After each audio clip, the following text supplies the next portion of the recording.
এবার তোমার কথা তুমি বলতে পারো না বলতে পারো। সত্যি বলছো বৌদি, তোমার স্বামী তোমাকে পারে না ও কইতে। ভাই বোকা চোদা মার খাবি না।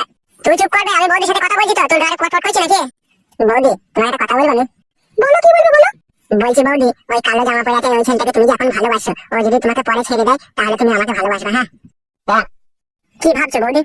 আচ্ছা ঠিক আছে, আমি এই ব্যাপারে ভেবে দেখবো। ঠিক আছে, তুমি এখন এসব ব্যাপার কাউকে কিছু বলবে না, তুমি এখন যাও এখান থেকে। ওকে বৌদি, থ্যাংক ইউ।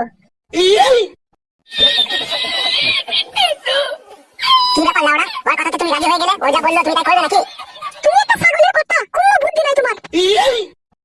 শোনো, ওকে করে এই সমস্ত কথা বলে ঠান্ডা করে রাখলাম, ওকে চটপট করলে এখন গোটা দুনিয়ার লোকে বলে খিটকাল করবে। আপনি আমার স্বামীকে বলে দিতে পারে, যার কারণে আমি চুপ করে দিলাম। তুমি বুঝলে কেন সব কথা? ও সরি জান, বুঝতে পারিনি, তোমার যে এত বেরেন বুদ্ধি তা আগে বুঝতে পারিনি। রাত্রি 11টার সময় তোমার জন্য আমি বাইরে অপেক্ষা করবো, আমার স্বামী ঘুমিয়ে যাওয়ার পরে তুমি আসবে জানো? ঠিক আছে, আমি চললাম, দেরি হয়ে গেলে আমাকে আবার গালাগালি করবে। আচ্ছা ঠিক আছে, যান যাও।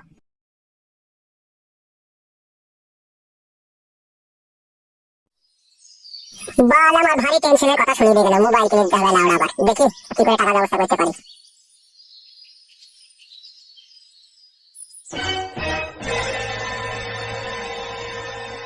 বড় ভাতারি মাগি কোনো সময় বাড়িতে থাকে না, যখনই বাড়ি আসি তখনই দেখে বাড়ি ফাঁকা। কোথা যায় যে খানকি বুঝা বড় মুশকিল। আজ মাংমারানি মাগিকে কেলিয়ে ঘর ভাঙবো। বাড়ি আয় তো, আইকে আইলো বড় ভাতারি আয় তো। কোন ডাঙের মুখ দেখতে গেলে আমাকে বলবি আয় আয় তো। হ্যালো এই ডান্ডালি উনি মাগি, তুই কোথা গেছিল বড় ভাতারি? হ্যাঁ, আমি তোকে বাড়ি এসে দেখতে পেছি না। এলো রড ভাতারি মাগি, তুই বাড়ির বউ বাড়িতে থাকবি, তুই কোথা যাস কোথালো? এই পাটি এই বারো ভাতারি, তুই যে রড ভাতারি মাগিলো, তুই কার বাড়ি গেছিলিল? মাংমারানি মাগিকে না কেলিয়ে দেবো, কেলাচুরি মাগি। হ্যালো মাগি, তা তুই কোথা গেছিলি? তুই তো জিজ্ঞেস করছিল। এই কেলাচুরি মাগি, মিথ্যা কথা বলছিস। তোর মুড়ি ভাজা খোলা নাই, তুই তোমাকে বলতেই তো পারিস আমি হাটে থেকে এনে দেবো। খান তুই আবার মিথ্যা কথা বলছিস, লাইলো কারোর সাথে দেখা করতে গেলি সেটা বললো।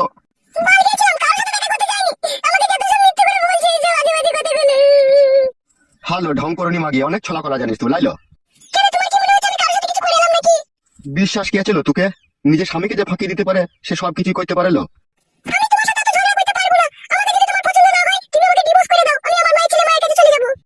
এই কেলাচুদি মাগি, মাই ছেলে মায়ের কাছে যাবি না নাঙের সাথে পিরিত করেছিস নাঙের হাত ধরে চলে যাবি লো? কেলাচুদি মাগি। এই জাঙ্গিয়া ভাতারি, আমি বুড়ো, এই বুড়ো ছিল বলেই তো তোর গোত্র হয়েছিল লো খান কি। নাহলে তোর মা ভসি বিক্রি করে 12-13 টাকা জমিয়েছিল। তোর সাথে কার বিয়ে দিতেল? কোন রাজা বালসা সে তোকে বিয়ে করে লেগেছিল পাটি? এই ডাব ভাতারি মাগি, আমি তোর পেছনে শুনতে গেলাম। চটকা চুদি মাগি, পট করে চর মারবো দেখবে। ভালো মাগি, তোর পাকানে খুব রস লাই। আই বড় ভাতা নিবি নাকি? হ্যাঁ খান কি?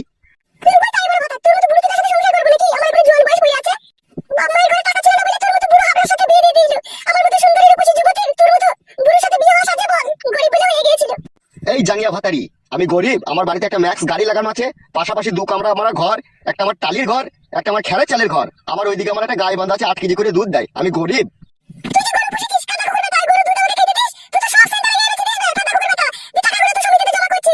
হ্যাঁ হ্যাঁ খান কি, আমি ওই দুধ বেচা টাকাগুলো ঘরে রেখে দিই, আর তো নতুন নতুন জামদানি শাড়ি কিনবি।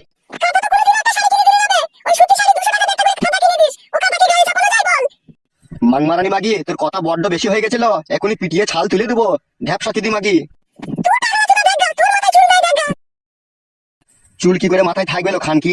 আমি রোদে পুড়ে কাজ করছি, তোর লেগে ইনকাম করে নিয়ে এসে তোকে খাওয়াচ্ছি, তুই ছিঙাতে থাকছিস, ঘরের ভিতরে শুয়ে থাকছিস, আর এই ভাতারের লেগে একটু তুই দয়া মায়া করছিস না। আবার তুই পর পুরুষের সাথে পিঙ্কি মারতে গেছিস, লাইলো মাগি তুই এরকম করছিস কেন? এলো এলো মাগি, রান্না চাপা গেল, বেশি কথা বলি না, ঘাড় ভেঙে দেবো কোন আবার লাউড়া।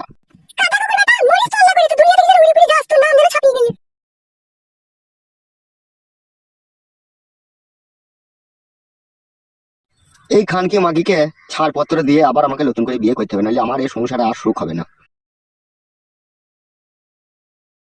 হইলো বউ, কি বলো? আবার